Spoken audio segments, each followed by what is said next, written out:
যখন তুমি নিজের রক্তের মানুষের দ্বারা কষ্ট পাবে, তখন একবার নবী ইউসুফ আলাইহিস সালামের কথা মনে করো। তিনি কিভাবে নিজের ভাইদের দ্বারা প্রতারিত হয়েছিলেন।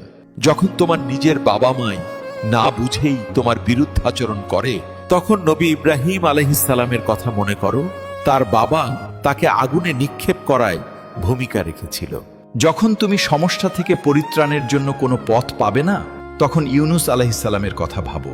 তিনি কতটা সময় তিমি মাছের পেটে আটকা পড়েছিল। যখন তোমার নামে কেউ মিথ্যে অপবাদ ছড়িয়ে দেবে, তখন মা আয়েশা রাদিয়াল্লাহু আনহার কথা মনে করো। তার নামে পুরো শহর জুড়ে কুৎসা রটনা করা হয়েছিল। যখন তুমি অসুস্থ, ব্যথার যন্ত্রণায় কাতরাতে থাকো, তখন নবী আইয়ুব আলাইহিস সালামের কথা ভাবো। তিনি ভয়ঙ্কর এক ভাইরাসজনিত রোগে আক্রান্ত হয়ে তোমার থেকেও বেশি কষ্ট পেয়েছিল।